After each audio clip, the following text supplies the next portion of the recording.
दोस्तों जान निसार के अगले एपिसोड में आप लोग देखेंगे जब नौशरमा घर पे वापस आएगा तो कशमाला नौशरमा को सारी ब्रीफिंग देगी। वो नौशरमा को बताएगी कि आज सरफराज घर पे आया था आपकी गैर मौजूदगी में। वो आके दुआ से कह रहा था कि मैंने फिजा को तुम्हारी वजह से डिवोर्स दे दी है, अब तुम भी नौशरमा से डिवोर्स ले लो ताकि हम शादी करें, हम फिर से एक हो जाएं। मैं अब भी तुमसे मोहब्बत करता हूँ और मैं जानता हूँ कि तुम भी मेरे से मोहब्बत करती हो। ये सुनकर नौशरमा आग बगोला हो जाएगा, वो गुस्से से लरज उठेगा। वो फौरन दुआ को बुलाएगा, दुआ से कहेगा क्या ये हकीकत है कि आज सरफराज घर में आया था? दुआ कहेगी हाँ आया था। वो कहेगा कि क्या ये हकीकत है कि सरफराज तुम्हारी वजह से फिजा को तलाक, फिजा का रिश्ता खत्म हो चुका है, पहले तुम्हारा बहनोई लगता था, वो तुम्हारा कुछ नहीं लगता, तो वो कैसे इस घर के अंदर दाखिल हुआ? तो दुआ कहेगी कि मुझे नहीं पता। तो नौशरमा कहेगा कि गार्ड्स को तुमने इजाजत दी थी कि उसे अंदर आने दो। वो कहेगी कि नहीं मैंने इजाजत नहीं दी थी, आप गार्ड्स को बुला के पूछ लें। गार्ड्स को तो कशमाला ने पैसे दे के खरीद लिया, तो वो यहाँ आके झूठी गवाही दे, मगर हकीकत इसके बिल्कुल बरक्स है। सरफराज जानबूझ के अंदर आया था ताकि वो सारा ड्रामा रचा सके कशमाला की मदद से। वो कशमाला की इशारों पे नाच रहा है, कशमाला से पैसे लेके वो ये सब कर रहा है। लालच है कि दुआ उसे मिल जाएगी, दुआ का सारा पैसा उसे मिल जाएगा और साथ ही साथ कशमाला भी उसे एक मोटी रकम देगी ये सब करने के लिए, दुआ और नौशरमा को अलग करने। ये सारा सीन देखने के बाद कशमाला खुशी से सरफराज को फोन लगाएगी, वो उसे मुबारकबाद देगी कि मुबारक हो तुम अपने मकसद में कामयाब होते जा रहे हो, बस ऐसे ही खेलते रहो, बहुत जल्द ये लोग अलग हो जाएंगे,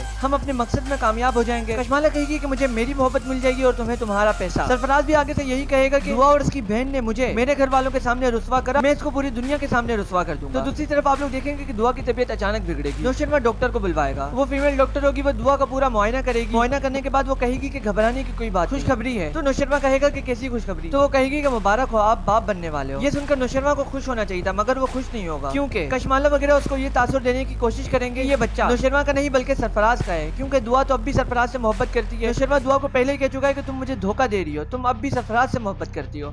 दोस्तों ये ड्रामा अब तो बहुत ही ज्यादा इंटरेस्टिंग हो चुका है, मगर कशमाला रुकने का नाम ही नहीं ले रही। वो बढ़ चढ़ के हरामी बने किए ही जा रही है कि कशमाला ने ही नौशरमा के बड़े भाई जरार को मरवाया। इसकी वजह ये थी कि कशमाला पहले नौशरमा से मोहब्बत करती थी, मगर घर में बड़े भाई की शादी नहीं होती और कशमाला ने अपनी मोहब्बत के इज़हार किसी से नहीं किया था, इसलिए कशमाला की शादी जबरदस्ती जरार से कर दी गई। हालांकि कशमाला के दिल में नौशरमा, वो कई साल नौशरमा की मोहब्बत में जलती रही, मगर एक दिन उसके दिल में ख्याल आया कि अगर वो जरार को मरवा दे तो अम्मा सिंह और बाबा सिंह बच्चों का मुस्तकबिल महफूज करने के लिए उसकी शादी नौशरमा से करवा देंगे और वो इस तरीके से नौशरमा को हासिल करने में कामयाब हो जाएगी। वो यही करती है, जैसे उसने दुआ पे जानलेवा अटैक करवाया था, इसी तरीके से वो जरार पे भी जानलेवा अटैक करवा देती है और जरार इस अटैक में मर जाता है। सबको लगता है कि बाबा साईं के दुश्मनों ने जरार को मरवाया, मगर हकीकत तो ये है कि कशमाला ने ही जरार को मरवाया था सिर्फ और सिर्फ नौशरमा को हासिल करने के लिए। मगर उसकी ये सारी चालाकियां, ये सारा खून रायगा गया, उसने एक जान भी ले ली मगर वो फिर भी नौशरमा को हासिल न कर सकी, क्योंकि नौशरमा के दिल में तो फरा थी और वो कशमाला को तो हमेशा से अपनी भाभी की नजरों से देखता रहा, इसी वजह से वो कभी कशमाला को एक्सेप्ट नहीं कर सका। और फिर जब दुआ नौशरमा की जिंदगी में आई तो कशमाला की तो तन बदन में आग लग गई कि मैंने जिस शख्स को हासिल करने के लिए किसी की जान ले ली और ये मामूली सी लड़की आगे किस तरीके से नौशरमा को हासिल कर सकती है। कशमाला ने दुआ को मरवाने की भी कोशिश की, बहुत सी साजिशें की, वो सारी साजिशों में नाकाम हुई, मगर मैं आपको बता दूं कि सरफराज और कशमाला कभी भी अपनी साजिशों में नाकाम नहीं। इस ड्रामे में सच की जीत होगी, इस ड्रामे में हक की जीत होगी, क्योंकि जान निसार की शूटिंग के दौरान जो आखिरी एपिसोड के कुछ क्लिप्स वायरल हुए हैं उसमें हम देख सकते हैं कि सरफराज का हाल बुरा है, जाफर उसे नौशरमा के सामने पेश कर रहा है और कशमाला भी वहाँ खड़ी हुई नौशरमा से माफिया मांग रही है। तो इस बात से मंजर वाज़ेह है कि कशमाला और सरफराज जितनी भी साजिशें कर ले वो दुआ और नौशरमा को कभी अलग नहीं पाएंगे, वो उन्हें किसी किस्म का भी कोई भी नुकसान नहीं पहुंचा पाएंगे। दोस्तों ये ड्रामा अब तो बहुत ही ज्यादा इंटरेस्टिंग हो चुका है, इस ड्रामे की व्यूअरशिप भी दिन ब दिन बढ़ती जा रही है, मगर इस ड्रामे में कुछ ना कुछ छोटी छोटी गलतियां हैं, मगर क्या करें आखिर है तो ड्रामा ना, हम इन गलतियों को भुला देते हैं। हम इस ड्रामे के पॉजिटिव पॉइंट, नौशरमा गजनवी की एक्टिंग, हम हमेशा से ड्रामों के पॉजिटिव पॉइंट पे फोकस करते हैं। इस ड्रामे में दानिश तैमूर और हिबा बुखारी की एक्टिंग लाजवाब है और ऊपर से दानिश तैमूर के लुक। तो दोस्तों आज के लिए इस वीडियो में इतना ही, आपसे रिक्वेस्ट है कि हमारे चैनल को सब्सक्राइब करें, इस वीडियो को लाइक करके अपने दोस्तों के साथ भी शेयर करें। मुलाकात होगी अपनी अगली किसी नई वीडियो में, तब तक के लिए गुड बाय।